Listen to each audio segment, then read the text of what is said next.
Segundo ano da pandemia de coronavírus. Será que nós aprendemos? Será que nós evoluímos como imaginávamos que aconteceria? Será que já sabemos realmente lidar com essa doença? Será que essa confiança que nós adquirimos com o conhecimento pode nos colocar, na verdade, em armadilhas? Bom, vamos refletir sobre esses temas ouvindo quem realmente entende. Vamos conversar agora com a doutora Margarete Dalcomo, pneumologista da Fiocruz, pesquisadora. Doutora, muito obrigada por nos atender. A palavra da senhora é sempre muito importante para a gente. E eu queria começar perguntando para a senhora com relação a essa espécie de confiança, né, que as pessoas ganharam nos últimos tempos. A gente percebe que com a redução dos números e, claro, a vacinação caminhando por aqui, as pessoas estão se sentindo mais seguras. Agora, o quão seguros nós estamos nesse momento, né? É possível já que essas reuniões familiares aconteçam? Queria ouvir a senhora com relação a esse momento da pandemia, por favor. É um prazer estar aqui com a Band, conversando com vocês, em primeiro lugar. O que eu acho que nós podemos dizer com tranquilidade, sem medo de errar, né? É claro que diante de uma situação tão nova, mas com a qual nós já nos habituamos e, enfim, na verdade, nos habituamos a viver um momento muito difícil e eu costumo dizer que demarcador das nossas vidas, né? Existe antes e depois da Covid-19. Mas com quase 2 anos de pandemia entre nós, eu acho que nós aprendemos muita coisa. Sobretudo nós médicos, e temos tentado passar essas informações para a sociedade de modo geral. E nós aprendemos a lidar com uma situação nova, entender que estamos diante de um patógeno altamente transmissível, que muta. Os vírus são seres muito mutantes. Hoje nós estamos lidando com uma cepa nova, que tende a se disseminar. Não me surpreenderá, por exemplo, se hoje, dezembro de 2021, nós passemos a ter uma transmissão que nós chamamos sustentada, ou seja, autóctone dentro do país, como já está ocorrendo na Inglaterra, por exemplo, né, de uma cepa menos letal, sem dúvida nenhuma, né? A cepa Ômicron, ela parece ser uma cepa menos letal do que as anteriores, tanto a cepa Wuhan original, quanto a cepa Gama, a cepa Delta, que hoje é dominante ainda no mundo. Então, nós aprendemos cuidados pessoais e coletivos que seguramente vão nos acompanhar durante muito tempo, né? Muitos me perguntam se em 2022 dá para jogar as máscaras para o alto, dar um grito de liberdade. Não, não dá, né? O uso de máscaras é algo que vai nos acompanhar por muito tempo ainda, né? A questão há uma mudança clara de hábitos e de paradigmas, por exemplo, nos transportes todos, né? Ninguém mais pode embarcar num trem, num ônibus, num avião, num transporte coletivo qualquer, barco, navio, sem estar protegido e, sobretudo, com a arma mais poderosa contra uma virose aguda de transmissão respiratória, como é a Covid-19, que são as vacinas. Então, hoje o Brasil finalmente alcançou o que eu chamaria uma velocidade de cruzeiro, né, na vacinação. Não atingimos aquilo que gostaríamos, né? Nós poderíamos estar vacinando 2 milhões de pessoas por dia desde o início, se tivéssemos tido uma organização adequada do próprio PNI e uma disponibilidade de vacinas desde o início, que não houve no Brasil. Mas agora sim, nós estamos, e está claro, né, por fim, né, que nós precisamos revacinar, ou seja, fazer uma dose de reforço, melhor dizendo, o termo é melhor usar uma dose de reforço do que revacinar, porque revacinar parece que vai precisar fazer sempre, e essa resposta nós ainda não a temos, mas a dose de reforço será muito importante para o controle de disseminação da variante Ômicron entre nós. Pois é, o que a senhora disse, né? Eu me lembro que em dezembro do ano passado a gente olhava para frente e não conseguia ter ideia do que seria dezembro de 2021. Aí a vacinação avançou, sobretudo no Brasil, e a gente tem essa velocidade de cruzeiro, pelo menos na vacinação, e a gente está colhendo os resultados disso, né, doutora? A senhora falou em dose de reforço, mas aí eu pergunto para a senhora se a gente consegue prever, por exemplo, a partir de 2022, se a vacina contra o coronavírus, né, que impede a Covid-19, se ela vai entrar no nosso calendário anual. Não, nada indica que isso vá acontecer. O mais provável é que nós precisemos fazer doses de reforços, né, para terceira dose para todas as idades, acima de 18 anos, e não apenas para os grupos vulneráveis, como estamos fazendo até o momento, e muito provavelmente uma quarta dose, ainda considerada uma dose de reforço, no ano de 2022. Isso é o mais provável que aconteça. Não cremos até o momento que vai entrar no nosso calendário, como é, por exemplo, a vacina da influenza, da gripe, que é anual, porque o vírus da influenza é muito mais mutável do que o vírus SARS-CoV-2 responsável pela Covid-19. Então, com isso eu quero dizer que, ao contrário do que eu disse ano passado, né, muitos até me disseram que eu fui duríssima, né, dizendo não pode ter festinha de Natal, teremos o janeiro mais triste de nossas vidas, e tudo isso, infelizmente, eu estava certa. Eu adoraria ter estado errada, né, como muitos de nós alertamos. Então, esse ano já dá para fazer, sim, uma pequena reunião de Natal familiar, com todas as pessoas vacinadas. E se alguém quiser ter bastante tranquilidade nesse momento, se vai receber um grupinho maior, essa é uma pergunta que me tem sido feita todos os dias: quantas pessoas podemos receber num almoço ou num jantar de Natal? Se alguém quiser ter total tranquilidade, checa se está todo mundo vacinado, se todo mundo está com 3 doses, né? Exceto as crianças, naturalmente, os adolescentes, mas pelo menos já os adolescentes a partir de 11 anos vacinados também. Nós sabemos que estamos vacinando nossa população adolescente. E se quiser ter mais tranquilidade ainda, faça um teste, né? Faz um teste de antígeno, os testes são bons, são rápidos, né? Eu já tenho visto isso em algumas situações que eu fui esse mês, né? Que é o mês de dezembro, de muitas comemorações. A semana passada mesmo eu fui numa recepção e havia um laboratório contratado na portaria do prédio, testando todos os convidados que não estivessem vacinados com 3 doses. Então, era um critério correto, ninguém foi detectado doente e todo mundo ficou muito tranquilo na festa, aproveitando, até se abraçando. Então, assim, a situação mudou, sem dúvida nenhuma, né? É melhor. Então, assim, eu acho que todos temos que fazer as coisas com tranquilidade e segurança para nós mesmos e para aqueles que nós gostamos, da nossa família, nossos amigos. Que bom que a senhora abordou esse tema, porque era justamente o que eu ia perguntar e estava com medo aqui de parecer muito, enfim, muito incisiva na minha pergunta, porque, doutora Margarete, a Fiocruz ela divulgou uma cartilha que fala sobre boas práticas, o comportamento nesse período de festas, né, com relação à pandemia e o principal tema é, de fato, a vacinação.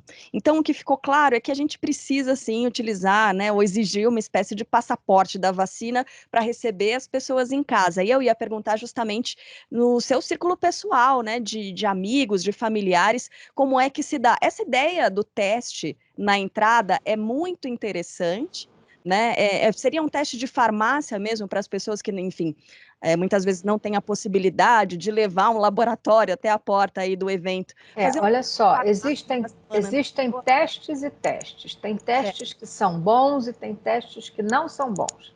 Tem os testes sendo comercializados que tem o nome que nós usamos é sensibilidade, ou seja, é a capacidade do teste de realmente detectar positivo aquilo que é positivo. Então, alguns testes são de péssima qualidade, não detecta nada.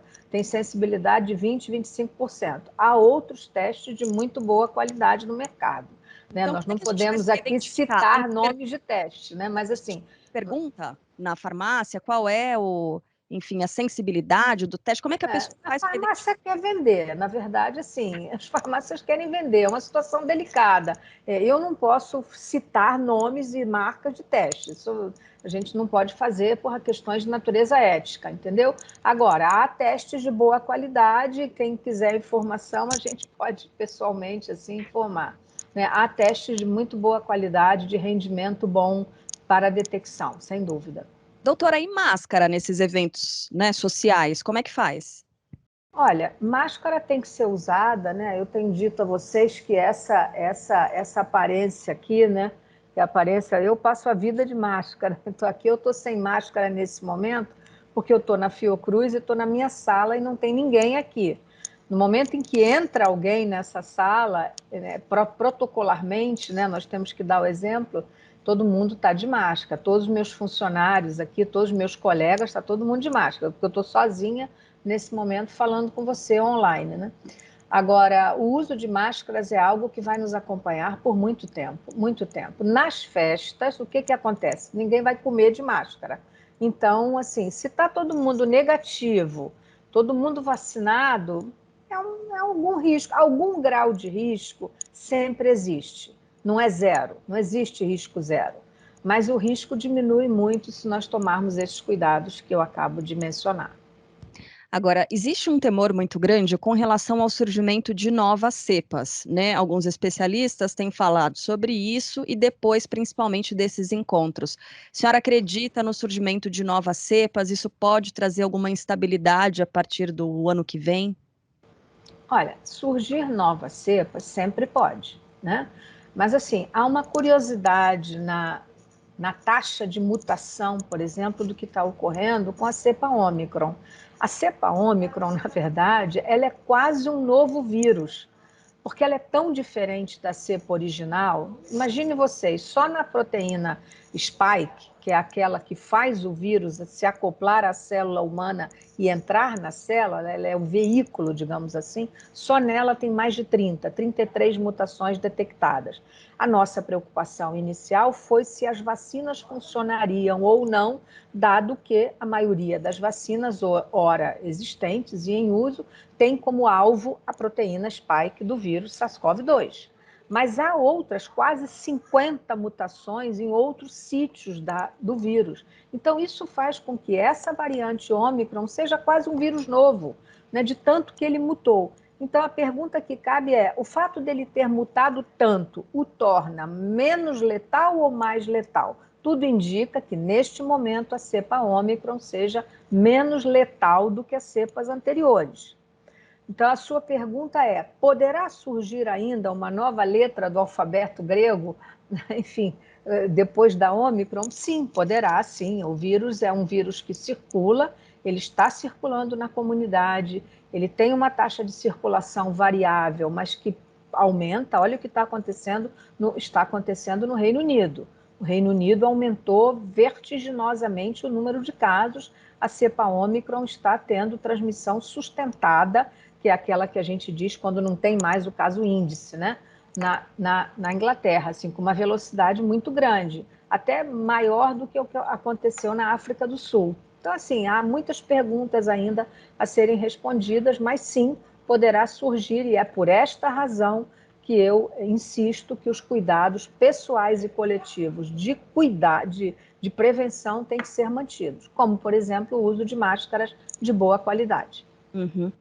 Bom, pelo menos até o fim do ano que vem. Eu vou pedir para que a senhora faça uma projeção para dezembro de 2022, já que a senhora lembrou, né, dessa projeção para este dezembro, aliás, dezembro do ano passado e janeiro mais triste dos últimos tempos, infelizmente se concretizou. Doutora, dezembro de 2022, como é que a senhora imagina que a gente vai estar? Olha, é a pergunta de $1 milhão, né? Essa é realmente uma Depois a gente pergunta. ouve essa gravação e tira a prova aqui, doutora.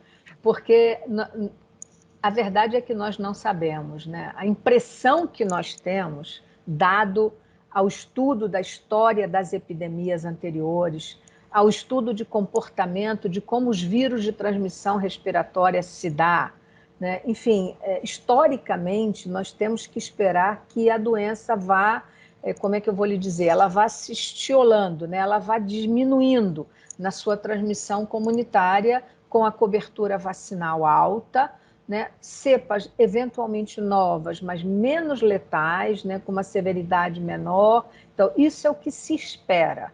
Mas nós podemos sim ser surpreendidos por uma cepa. Lembra que o que aconteceu na gripe espanhola pelo vírus influenza de 1918-19, a segunda onda mundialmente distribuída foi muito mais grave do que a primeira. Então, assim, nós não precisamos ser alarmistas. Tudo indica que isso não vai acontecer, que nós poderemos sim ter novas mutações, até ter novas cepas, mas nós podemos ser surpreendidos? Essa é a sua pergunta. A resposta é sim. A probabilidade é alta? Não, não é alta, mas é possível sim que ocorra ainda novas cepas, novas variantes e com taxa de transmissão maior. Doutora, para encerrar, eu queria fazer uma pergunta que eu imagino que não seja muito comum ser dirigida à senhora, uma vez que a senhora é especialista, é pesquisadora e fala muito sobre a área técnica. Eu queria saber da senhora, enquanto sociedade, a gente imaginava no começo da pandemia de que as pessoas sairiam melhores, as pessoas sairiam com mais capacidade de empatia, de entender outras pessoas, de se doar. A senhora acredita que a gente, enquanto sociedade, evoluiu durante essa pandemia, serviu para algo, para trazer algo positivo para a gente? A pergunta é muito boa, né? E é muito pertinente. Eu tenho escrito muito sobre isso, né? Eu acho que, assim, particularmente, eu não perco a esperança no ser humano, né? Tenho escrito muito, vocês sabem disso, sobre isso. Acabei de publicar um livro onde eu faço muitas considerações sobre isso, né? O meu livro chama-se Um Tempo para Não Esquecer, né? E é um tempo mesmo para não esquecer. Eu acho que a nossa vida é partida entre antes e depois da Covid-19. Eu tenho esperança no ser humano. Eu acho que quando você estuda a história das epidemias, Carla, você vê que cada uma delas gerou uma coisa boa depois, né? Mas o mundo é muito diferente hoje do que foi nas pestes do século XIV ou mesmo na gripe espanhola do início do século passado, né? Eu espero que sim, que o homem saia dessa tragédia humanitária que fez com que 500 milhões de pessoas entrassem na linha de pobreza absoluta. Isso foi um dado objetivo, relatório das Nações Unidas pela Covid-19. Isso é uma coisa absurda que tenha acontecido. Então, não é possível que o mundo saia disso analisando números friamente. Não é possível que nós saiamos disso fazendo análises estatísticas e não tendo realmente, de uma maneira fundamental, nos transformado em pessoas com mais empatia, com mais compaixão e, sobretudo, com maior interesse, no nosso caso, científico, de fazer não uma abstração intelectual de publicar belos trabalhos, mas publicar trabalhos que tenham realmente uma ação e um objetivo dirigido à sociedade de modo geral, que tenha algum impacto sobre uma ação que possa gerar uma medida útil para a sociedade. E acho que, por fim, a nossa sociedade brasileira, tão desigual, né, tão vergonhosamente desigual, que nos constrange, eu tenho a impressão que a Covid-19 gerou, sim, uma coisa nova, que foi a criação de um voluntariado de nova qualidade. E eu espero que a iniciativa privada veja no exemplo que foi dado por essa exigência que houve durante a pandemia, num comportamento permanente, em que ações dessa natureza possam ser mantidas e que nós possamos realmente contribuir, não apenas governo, mas a iniciativa privada, para a redução dessa absolutamente vergonhosa desigualdade social brasileira. Nos constrange profundamente, como a senhora disse. Doutora Margarete, é sempre muito bom ouvi-la, falando de forma técnica, também pensando, refletindo sobre a nossa sociedade. Muito obrigada pelo trabalho que a senhora desenvolveu nesse ano de 2021. Parabéns por essa evolução, pelas descobertas. E eu espero conversar com a senhora no próximo ano e aí sim comemorando, né, bons resultados e que a gente não tenha mais, que a gente possa sim jogar as máscaras para o alto, viu, doutora? Esperamos estar todos, em primeiro lugar, vivos, com saúde, vacinados e, quem sabe, desmascarados. Isso Vamos aí. ver. Muito Boas obrigada. festas, doutora. Muito Boas obrigada. festas para vocês e obrigada pela colaboração. A imprensa foi um grande aliado da ciência no Brasil e eu gostaria de fazer esse último registro agradecendo a vocês todos. Estamos juntas, doutora. Obrigada.